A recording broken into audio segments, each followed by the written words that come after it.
Ladies and gentlemen, it is my honor to introduce the Congresswoman Michelle Steele, a first-generation immigrant, the first Korean American woman to serve the Congress. Before she entered the Congress, Michelle Steele had served on the State Board of Equalization in California, the nation's only elected tax board, where she represented over 9 million people, including all counties of Orange County.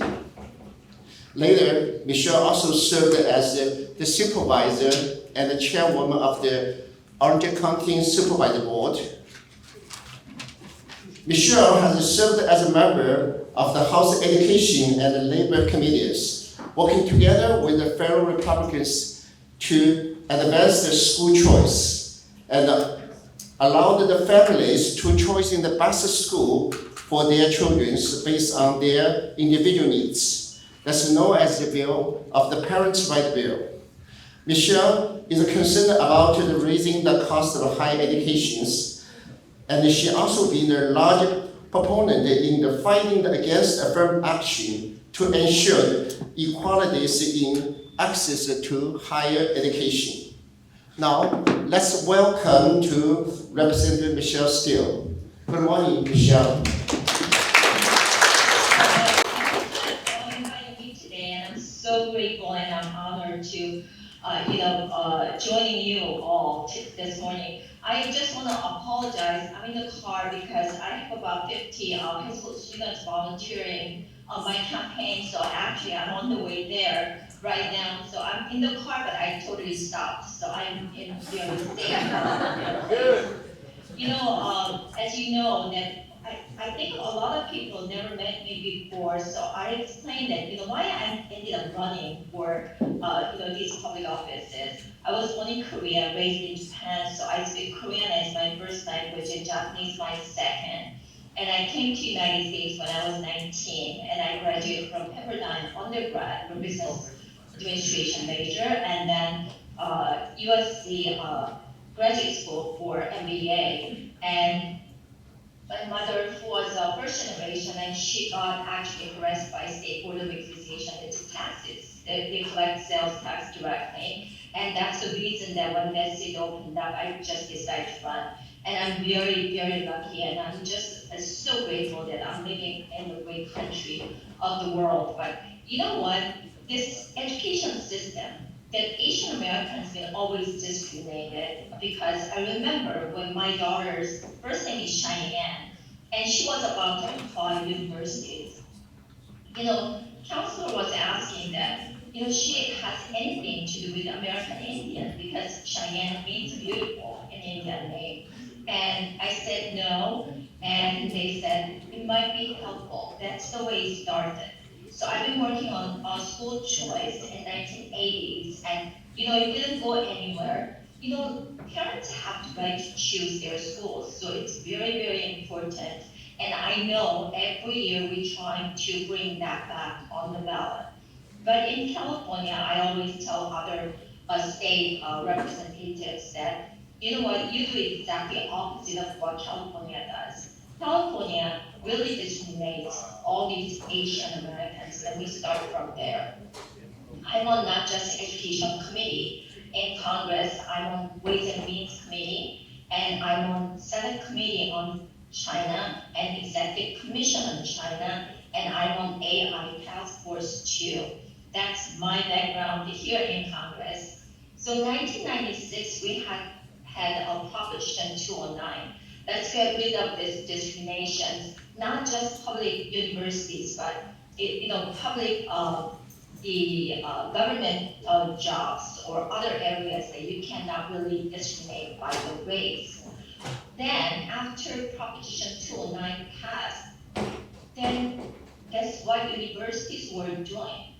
They were actually using zip code to, so poor area, according to them, that they have to give more quotas for students to coming in. That's the way they work. And then 2020, what happened was they brought the repeal Proposition 209. So they wanted to bring the discrimination bill again. we call Prop 16. You know what? Californians never voted for that. So we got 57% of the Californians rejected that. And then now that what they are talking about is let's get rid of all the SATs. You know, how do you actually measure kids, students, high school students to getting into, universities without measuring something, for their grade? Of course, they are, looking for other stuff too, like volunteer, and where they volunteered, where the direction they're going, and then interviews and everything. And then 2023, Harvard and North Carolina got sued, and Supreme Court came out, yes, they are doing actually discrimination. So right after that, I actually introduced a bill called Harvard Act. That means that all these schools receiving federal funding, they have to give us that how they are actually putting the scoring, the interviews, because seems like Asian students get much less score than Hispanics and African Americans and other students. So they get very low interview scores and they cannot get into the school. So I introduced a bill called Harvard Act, and they have to give us what kind of system they are using. They have to show us transparency and accountability, that exactly what they do and how they scoring these students after they interview. And you know what? That bill actually passed the committee, and we are still working on that. On the education committee, another thing is that we are working on the first thing we did for 2023 January, that education committee passed parental rights. It's really silly because every parent, they have to know better, they have to know exactly what they're doing. So first thing is what they are teaching in school. Is that obvious that parents have to know? Second, that how they are using the budget. And when they bring the speakers in, who they are bringing. And then fourth, that when kids thinking about that sexual change and they want to just move to other directions, that parents have to know. It's very simple because I always think that our parents know much more about than teachers about their own students.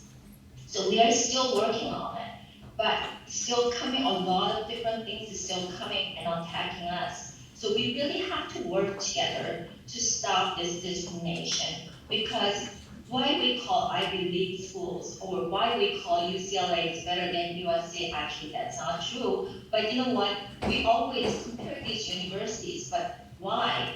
We don't want to send all these good students that where they want to go and they actually apply and they deserve to get in. We really have to stop this discrimination that these universities are using. I'm still working really hard in California, and I'm working hard in the education committee, but we really have to speak up. We Asian Americans, a lot of times that we are under the radar. We are not complaining much, and we try to move on. But you know what? These unfairness coming in, we really have to speak up, and we're gonna work together so our kids, our grandkids, they can get admitted to these universities where they deserve.